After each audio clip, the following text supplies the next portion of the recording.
Perkenalkan, saya Christopher Pramesworo dari kelas K401 FTUI. Hari ini saya akan menjelaskan hasil pekerjaan saya, yaitu tugas mandiri 4 tentang toksikologi.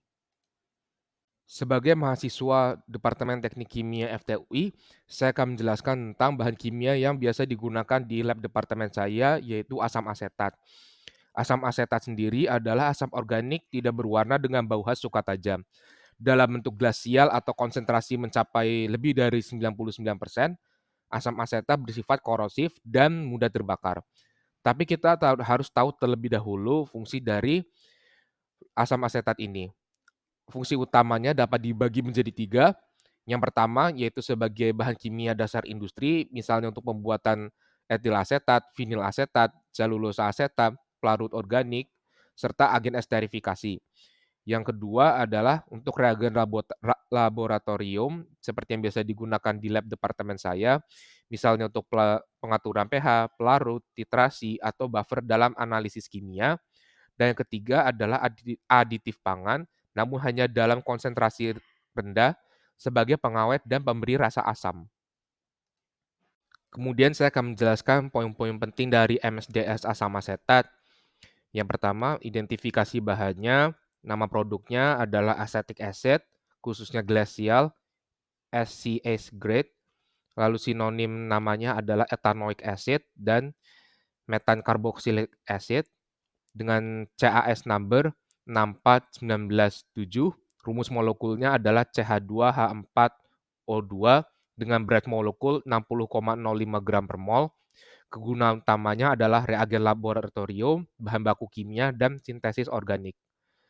Lalu untuk bahaya dan level GHS-nya ada flame atau cairan mudah terbakar, corrosion atau dapat menyebabkan luka bakar kulit dan mata berat, dan juga exclamation mark atau tanda seru, yaitu dapat menyebabkan iritasi saluran nafas. Signal word-nya berdasarkan spektrum chemical dan sigma aldrich adalah danger.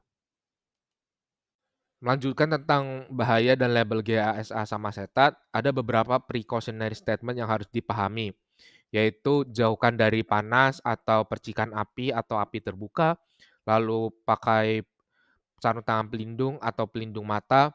Jika terkena kulit, lepas pakaian dan bilas dengan air. Jika terkena mata, bilas berhati-hati dengan air untuk beberapa menit. Lalu ada juga hazard statement yang harus dipahami, yaitu bahwa asam asetat adalah cairan dan uap mudah terbakar, lalu dapat menyebabkan luka bakar dan luka mata yang parah, dan dapat menyebabkan iritasi saluran pernapasan. Jika terpapar asam asetat, ada beberapa tindakan yang bisa dilakukan tergantung dengan jenis paparan dan tindakan. Jika terkena mata, bilas minimal 15 menit dengan air bersih sambil membuka kelopak dan segera temui dokter mata. Bila terkena kulit, lepas pakaian terkontaminasi, bilas kulit selama 15 menit di air mengalir, dan dapatkan perawatan medis. Jika terhirup, beri korban udara segar, lakukan resusitasi jantung paru jika tidak bernapas, dan beri oksigen jika sulit bernapas.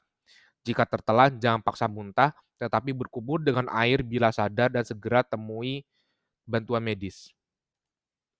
Untuk penanganan asam asetat yang aman, antara lain gunakan fume hood untuk menghindari uap iritan, hindari kontak langsung dan selalu gunakan APD seperti sarung tangan nitril, goggles, dan jas laboratorium, serta hindari sumber panas atau nyala, dan gunakan alat listrik anti percikan.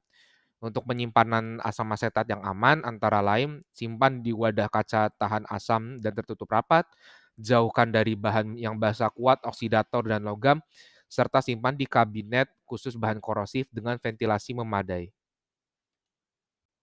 Pembuangan limbah asam asetat harus secara berhati-hati. Limbahnya harus dikumpulkan dalam botol limbah organik korosif berlabel, jangan tuang ke saluran air, dan buang ke fasilitas limbah B3 terautorisasi.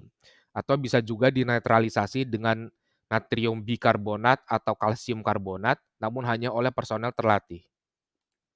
Langkah penanganan insiden asam asetat dapat dibagi berdasarkan yang pertama, jika terjadi tumpahan atau spill, maka evakuasi area dan ventilasi ke ruangan, gunakan APD lengkap seperti sarung tangan, masker respirator, dan pelindung wajah. Serap cairan dengan bahan ini seperti pasir dan vermikulit, kumpulkan residu ke wadah limbah korosif, dan bilas area dengan air setelah penetralan selesai. Jika terjadi kebakaran akibat asam asetam, dengan pengetahuan bahwa asam asetat glasial mudah terbakar, di mana titik nyalanya kurang lebih 39 derajat Celcius, maka harus dipadamkan dengan busa tahan alkohol, karbon dioksida atau dry chemical atau bahan kimia kering, lalu hindari air bertekanan tinggi dan gunakan SCBA atau self-contained breathing apparatus.